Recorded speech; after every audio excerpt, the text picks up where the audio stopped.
Hey everyone, kembali lagi bersama kami, saya Timothy Purnomo, ada sahabat-sahabat saya, Benny dan juga Aryo Wicaksono.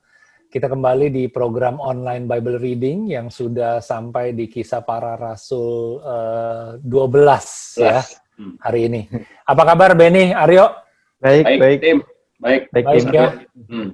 Ya, semua dalam keadaan, kami percaya semua dalam keadaan tetap produktif dan selalu kreatif ya.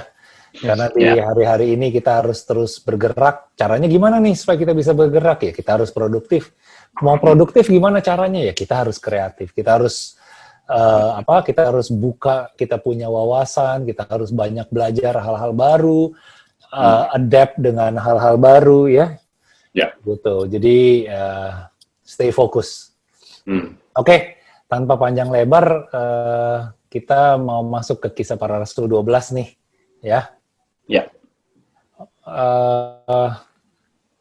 Judul perikopnya adalah Yakobus mati, Petrus dilepaskan dari penjara. Mas Aryo bisa coba baca ya? Bisa. Oke. Yakobus mati, Petrus dilepaskan dari penjara. Kira-kira pada waktu itu Raja Herodes mulai bertindak dengan keras terhadap beberapa orang dari jemaat. Ia menyuruh membunuh Yakobus, saudara Yohanes, dengan pedang. Ketika ia melihat bahwa hal itu menyenangkan hati orang Yahudi, ia melanjutkan perbuatannya itu dan menyuruh menahan Petrus. Waktu itu hari raya roti tidak beragi. Ya. Setelah Petrus ditangkap, Herodes menyuruh memenjarakannya di bawah penjagaan 4 regu, masing-masing terdiri dari 4 prajurit. Maksudnya ialah supaya sehabis Paskah, ia menghadapkannya ke depan orang banyak. Demikianlah Petrus ditahan di dalam penjara. Tetapi jemaat dengan tekun mendoakannya kepada Allah. Pada malam sebelum Herodes hendak menghadapkannya kepada orang banyak, Petrus tidur di antara 2 orang prajurit, terbelenggu dengan 2 rantai. Selain itu prajurit-prajurit pengawal sedang berkawal di muka pintu. Tiba-tiba berdirilah seorang malaikat Tuhan dekat Petrus dan cahaya bersinar dalam ruang itu. Malaikat itu menepuk Petrus untuk membangunkannya. Katanya, "Bangunlah segera." Maka gugurlah rantai itu dari tangan Petrus. Lalu kata malaikat itu kepadanya, "Ikatlah pinggangmu dan kenakanlah sepatumu." Ya. Ia pun berbuat demikian. Lalu malaikat itu berkata kepadanya, "Kenakanlah jubahmu dan ikutlah aku." Lalu ia mengikuti malaikat itu keluar dan ia tidak tahu bahwa apa yang dilakukan malaikat itu sungguh-sungguh terjadi. Sangkanya ia melihat suatu penglihatan. Ya. Setelah mereka melalui tempat kawal pertama dan tempat kawal kedua, sampailah mereka ke pintu gerbang besi yang menuju ke kota.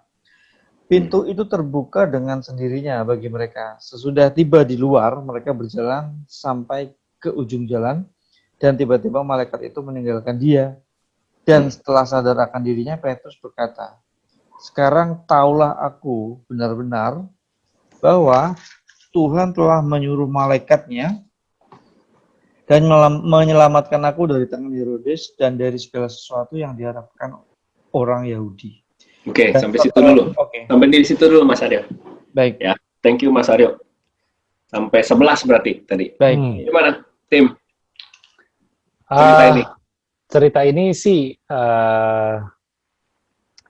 cerita yang ilahi banget sih gitu ya, karena ini memang kayak kuasa Tuhan yang dinyatakan, yang pada zaman itu tuh benar-benar Tuhan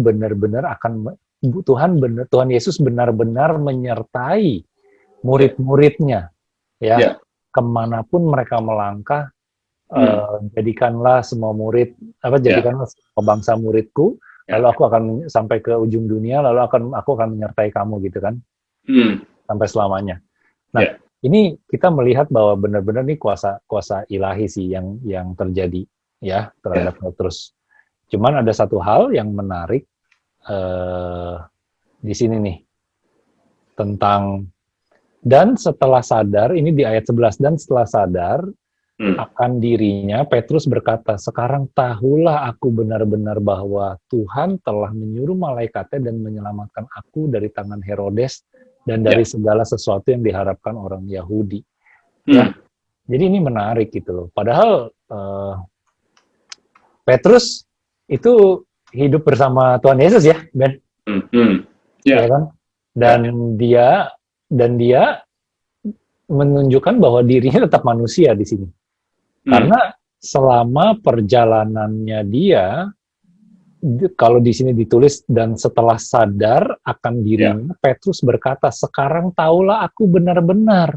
Berarti selama ini, ya kan, dia sebenarnya kadang-kadang suka ada perasaan di mana dia juga merasa sendiri, bahwa dia merasa Tuhan udah nggak bersama dia lagi secara fisik. Ya, ini kalau gue baca dari sini ya, gitu loh, karena dia merasa dulu dia hidup bersama Tuhan, dan sekarang dia mulai berjalan memberitakan tentang firman Tuhan, tapi dia tidak bersama Tuhan secara fisik, gitu, sampai Tuhan menunjukkan keilahiannya dengan menyelamatkan dia dari penjara, dan dia bilang benar-benar bahwa Tuhan telah menyuruh malaikatnya, gitu loh. Nah, ini gue jadi mengingat ya akan satu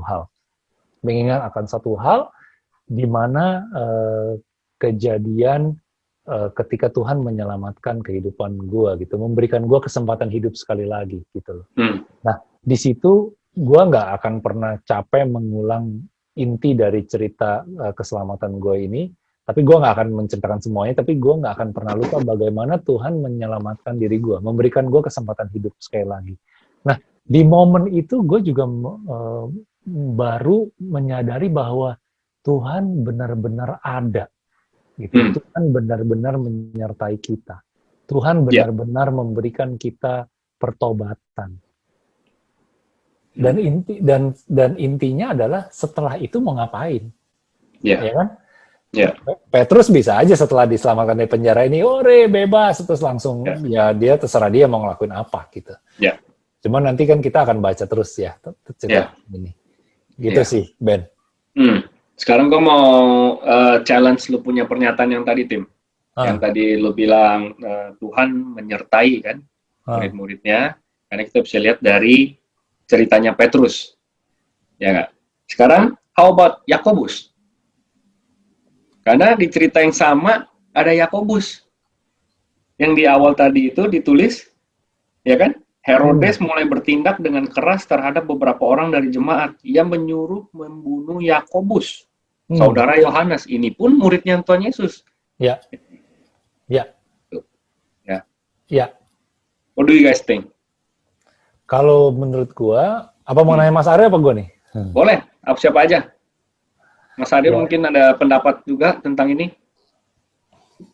Kalau yang Yakobus itu saya masih menelaah ya, tapi yang tadi yang menarik di awal-awal kisah para Rasul 12 itu satu keywords aja, bertekun, tetapi jemaat dengan tekun mendoakannya. Jadi kayak semacam ada satu jemaat yang ada di balik peristiwa ini yang tetap bertekun mendoakan Petrus itu. Jadi nggak bisa dilepaskan kalau menurut saya. Satu yang ajaib terjadi. Tapi ini tadi nggak menjawab pertanyaan lu tentang Yakobus ya. Tapi nggak apa-apa. Itu boleh, pernyataan itu diparkir dulu. Nanti kita balik lagi tuh bahas yang tentang yang tadi itu. Karena ada bagian di mana ditulis tetapi jemaat dengan tekun mendoakannya kepada Allah, mendoakan Petrus kan, gitu kan maksudnya kan. Ya, itu nanti kita parkir dulu, nanti kita balik lagi tuh bahas itu tuh. Gini, mungkin kalau tadi ditanyain ya, sama Benny di challenge dengan pertanyaan, Yakobus kok nggak disertai Tuhan?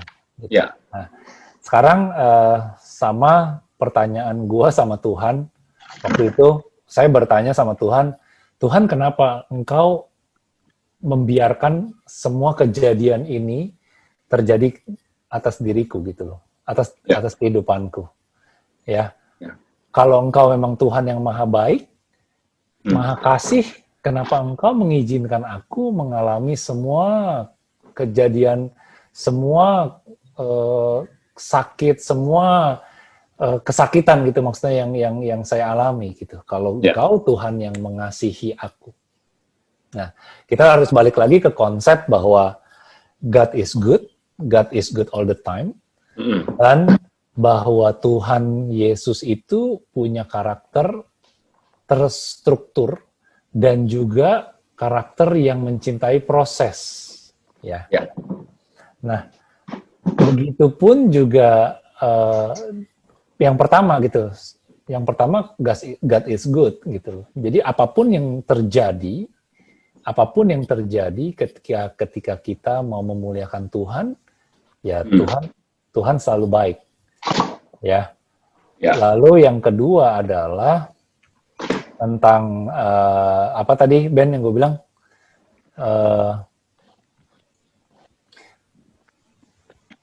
Maha kasih ya, Tuhan Maha kasih, Maha penyayang. Kenapa ini tetap terjadi gitu loh? Tuhan Yesus tuh structured dan juga mencintai proses.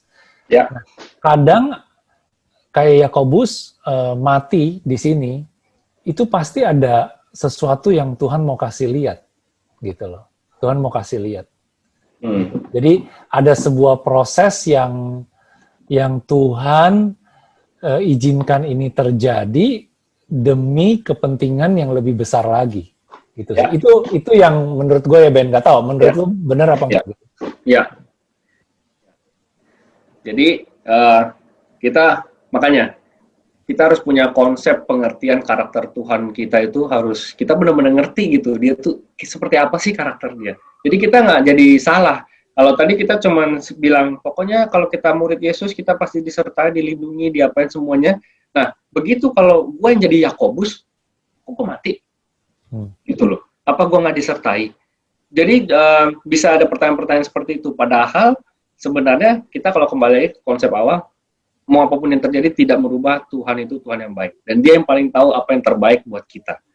Gitu. Jadi, kembali lagi, pertanyaan yang sebelumnya, di episode yang berikut Mas Aryo pernah tanya tentang anaknya dia, apakah nanti, pokoknya yang tentang masa depan, masih jauh di depan. Ya, itu terjadi tidak terjadi, tidak merubah Tuhan itu baik. Dan dia tahu yang terbaik untuk kita. Itu yang harus kita pegang kuat-kuat dulu. Gitu. Karena balik-balik lagi kalau kita lihat dari cerita ini, antara Yakobus dan Petrus, yang satu mati, yang satu dilepas. Ya kan? Dan itu benar-benar ada kuasa Tuhan di situ. Gitu. Kalau Tuhan mau bikin Yakobus juga istilahnya lepas kayak Petrus, dia juga sanggup. Orang dia bisa kirim malaikat kok sampai Petrus lepas. Gitu. Tapi kan tidak. Berarti memang tadi benar Tim yang kayak kata lu, semuanya itu pasti ada rencana Allah di belakang situ, ya kan? Ujung-ujungnya memang untuk kemuliaan Tuhan. Ya, itu dia. Lanjut. Siap, gue baca ya. Ya. Tadi sampai 11 ya. Oke. Nah, ini kan Petrus sudah bebas. Di 12 ini, setelah berpikir sebentar, pergilah ia ke rumah Maria, ibu Yohanes yang disebut juga Markus. Ya. Zaman dulu yang namanya Maria banyak. Ya. Terus, ini rumahnya siapa sih? Ini Maria ini ibu Yohanes yang disebut juga Markus. John Mark. Jadi Markus yang nulis kitab Markus gitu loh, ya. Dulu pas baca nggak ngerti karena ada Yohanesnya. Oh, ternyata namanya itu John Mark, Yohanes Markus gitu. Jadi bukan Yohanes yang Yohanes Pembaptis, bukan Yohanes yang murid Yesus itu ya, bukan. Ya. Di situ banyak orang berkumpul dan berdoa. 13. Dan ketika ia mengetuk pintu gerbang, datanglah seorang hamba perempuan bernama Rode untuk mengetahui siapa yang mengetuk itu. Ia terus mengenal suara Petrus, tetapi karena girangnya, ia tidak membuka pintu gerbang itu dan segera masuk ke dalam untuk memberitahukan bahwa Petrus ada di depan pintu gerbang. Kata mereka kepada perempuan itu, engkau mengigau. Akan tetapi ia tetap mengatakan bahwa benar-benar demikian. Kata mereka, itu malaikatnya. Tetapi Petrus terus-menerus mengetuk dan ketika mereka membuka pintu dan melihat dia, mereka tercengang-cengang, tetapi Petrus memberi isyarat dengan tangannya supaya mereka diam. Lalu ia menceritakan bagaimana Tuhan menuntunnya keluar dari penjara. Katanya, beritahukanlah hal ini kepada Yakobus dan saudara-saudara kita. Lalu ia keluar dan pergi ke tempat lain. Sampai di situ dulu ya. Ya. Gimana yang ini? Cerita yang ini? Ada yang menarik? Kalau gue sih cukup straightforward ya. Iya. Cukup straightforward ya. Mas Aryo, ada yang mau dikomentari?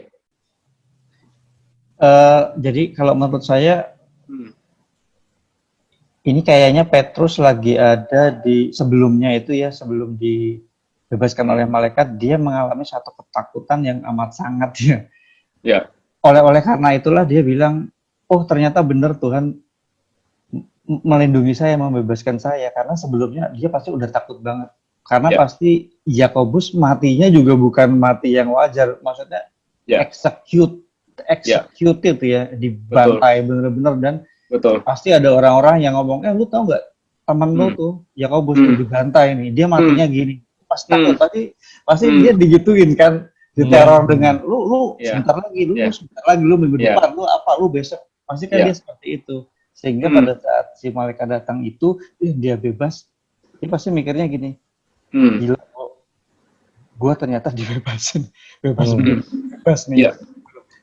Sehingga ketika dia ngetok pintu tuh, kayak ada sesuatu yang gitu ya, kayak ada sesuatu yang buat dia itu mungkin menari-nari. Saya yakin seperti itu adegannya. Itu ada sih. Iya. Makanya selama dia kabur dibantu sama malaikat pun kemungkinan besar dia masih setengah percaya, setengah sadar dia tuh lagi lepas gitu loh. Kan begitu. Ya kan? Kalau kita tarik ke cerita yang dari awal nih, tadi yang Herodes nih, di ayat keempat, setelah Petrus ditangkap, Herodes menyuruh memenjarakannya di bawah penjaga 4 regu. Jadi ada 4 regu.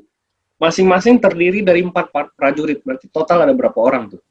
4 regu, 4 prajurit. Ada 16. Jadi untuk ngejagain 1 orang Petrus aja nih pakai 16 orang. Dan pasti yang gede-gede. Iya, nah makanya pas dia lepas itu dia lari sama malaikat, dia setengah nggak percaya, dia lagi dalam perjalanan dia lepas gitu. Sampai akhirnya dia baru sadar gitu, oh iya benar nih, gila Tuhan yang menyertai. Sampai suruh malaikatnya akhirnya bisa lepas. Gue ada pemikiran menarik, bukan menarik sih.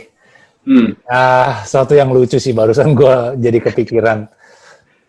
Herodes itu sebenarnya dia percaya kuasa Tuhan itu besar. Bahwa nama Yesus itu benar-benar berkuasa dalam kehidupan. Ya. Tapi dia menyangkal. Ya. Kalau enggak dia nggak akan tuh yang namanya murid Yesus 1 orang dijaga 16 orang. Gue yakin juga Petrus bukan tampang yang serem, badannya keker kayak John Cena atau Hulk gitu ya. Biarpun keker juga nggak perlu sampai 16 orang buat jaga 1 orang. Sampai dibikin 4 regu gitu loh. Ya kan siapa ini orang gitu loh sampai dibikin 4 regu. Berarti kan sebenarnya Herodes itu orang yang tahu kuasa Yesus ya. Cuman dia mengingkari aja gitu loh. Dia just being him, nggak mau percaya gitu loh. Iya, benar. Dan untuk catatan sampingnya, ini Herodes yang di sini ini bukan Herodes yang di zamannya Tuhan Yesus. Betul. Jadi Herodes ini kan tuh kayak iya. Jadi ini cucunya. Iya. Ya. Terus ada lagi yang lucu. Kalau kita cari yang lucu nih tim, ada satu lagi yang lucu di ayat 5 yang tadi Mas Aryo bilang. Demikianlah Petrus ditahan di dalam penjara, tetapi jemaat dengan tekun mendoakannya kepada Allah. Ya kan, berarti ada jemaat yang tekun doain Petrus kan, gitu loh. Tapi yang lucu itu ada di yang tadi, yang cerita Rode yang udah diketok-ketok pintunya, kan dia nggak langsung buka ini, dia masuk kan. Terus kan dia bilang, tuh di depan ada Petrus tuh. Terus yang ada apa? Dia diketawain kan? Iya. Kau menggigau. Dia bilang gitu. Atau enggak dia bilang, enggak itu malaikatnya. Jadi lucunya adalah, orang-orang yang doain, itu malah nggak percaya pada saat terjadi. Ini lucu menurut gua. Pada saat kita mendoakan sesuatu, kita benar-benar mengimani itu akan terjadi apa enggak. Yes. Atau kita doain sesuatu, pada saat itu terjadi kita malah nggak yakin dengan kayaknya enggak lah. Padahal yang doain orang itu juga gitu loh. Ya, itu aja yang buat catatan yang lucu-lucu juga tuh buat kita. Tapi lucu, tapi buat kita belajar gitu pada saat kita berdoa. Kalau memang kita berdoa mau mengimani ya sampai benar-benar full gitu. Ya. Lanjut. Gue baca ya, gue rasa ini sampai habis kali ya. Ya. Herodes mati. Herodes sangat marah terhadap orang Tirus dan Sidon atas persetujuan bersama mereka pergi menghadap dia. Mereka berhasil membujuk Blastus, pegawai istana raja, ke pihak mereka. Lalu mereka memohonkan perdamaian, karena negeri mereka beroleh bahan makanan dari wilayah raja. Dan pada suatu hari yang ditentukan, Herodes mengenakan pakaian kerajaan lalu duduk di atas tahta dan berpidato kepada mereka. Dan rakyatnya bersorak membalasnya, ini suara Allah dan bukan suara manusia. Dan ketika itu juga ia ditampar malaikat Tuhan. Wah, ini penting. Dan sekitar itu juga ia ditampar malaikat Tuhan karena ia tidak memberi hormat kepada Allah. Ia mati dimakan cacing-cacing. Ya, gue lanjut ya. Barnabas dan Saulus diutus. Pada firman Tuhan, maka firman Tuhan semakin tersebar dan makin banyak didengar orang. Barnabas dan Saulus kembali dari Yerusalem. Setelah mereka menyelesaikan tugas pelayanan mereka, mereka membawa Yohanes yang disebut juga Markus. Ya, menarik. Yaitu kita ingat 10 perintah Tuhan ya. 10 perintah Allah ya. Jangan sebut sembarangan nama Tuhan ya. Gitu loh. Nah, ini terjadi maka itu karena mungkin Herodes tuh tidak percaya Allah, tapi dia menyebut dirinya Allah, ya kan? Ya kan? Itu udah nggak main-main. Iya. Ya kan? Kalau udah kayak gitu udah nggak main-main gitu. Udah mengaku dirinya adalah Tuhan. Oh, nggak bisa. Ini udah melewati otoritasnya Tuhan, ya kan? Dia harus turun tangan tuh. Kalau udah sampai ngaku-ngaku di orang itu adalah Tuhan. Itu baru malaikat yang nampar loh. Iya. Iya kan? Iya. Nah, itu sih di 12 yang menarik nih sebelum kita selesaikan di sesi ini. Iya. Kita belajar banyak hal ya tentang gue suka banget sih tentang apa yang Petrus alami sih di sini. Yang tadi Mas Aryo bilang bahwa sebenarnya Petrus tuh dalam keadaan takut banget karena dia udah mendengar Yakobus tuh dibunuh dengan pedang gitu ya. Mungkin kan nggak mungkin ditusuk sekali doang ya gitu loh.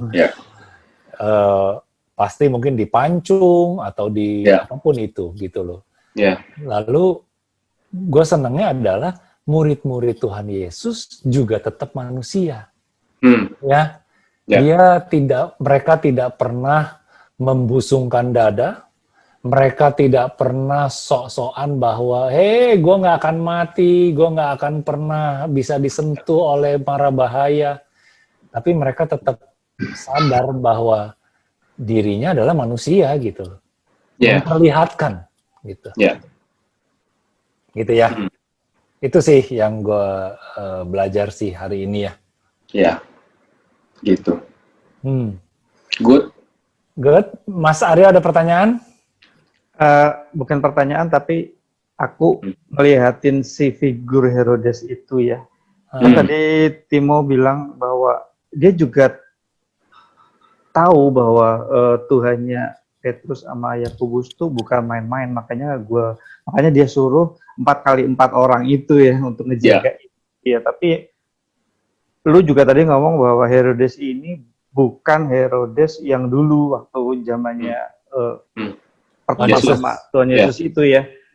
Kalau yang gue lihat adalah, tetapi sama aja keras kepalanya atau sangat arogansinya itu sama. Bahkan menurut gue lebih daripada ancestornya, lebih daripada si bapak atau whatever-nya ya. Karena kalau gue rasa dia punya otoritas dan dia punya kapasitas, pasti double up atau triple up daripada yang Herodes waktu zaman Yesus itu. Iya. Tapi sekali lagi Tuhan nggak ngebiarin ini gitu loh. Jadi oke, lu bisa ngebunuh si Yakobus nih, tapi begitu lu udah ngomong yang kata Timo tadi kebangetan, lu dia ngaku Tuhan, ya udah. Game is over, is over. Dan kalau orang tua kita kan dulu pernah, lu kalau mati perkataan dimakan cacing, lu itu udah yang paling nista banget gitu. It happens man gitu loh. Kan kayak pengen memperlihatkan juga jangan main-main ya dengan nama saya gitu aja sih. Iya.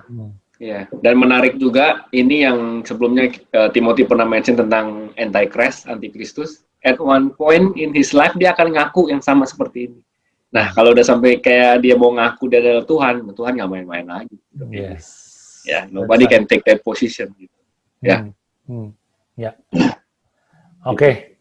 Ya. Sip, thank you so much nih di Kisah Para Rasul 12 kita bisa selesaikan hari ini di sesi ini. Ya. Oke, thank you so much Ben, thank you so much thank Mas you. Aryo. Thank you. Kita ketemu di sesi berikutnya dan untuk seluruh sahabat tetap produktif, tetap kreatif dan Tuhan Yesus memberkati. Bye bye. God bless. Bye bye. God bless you all.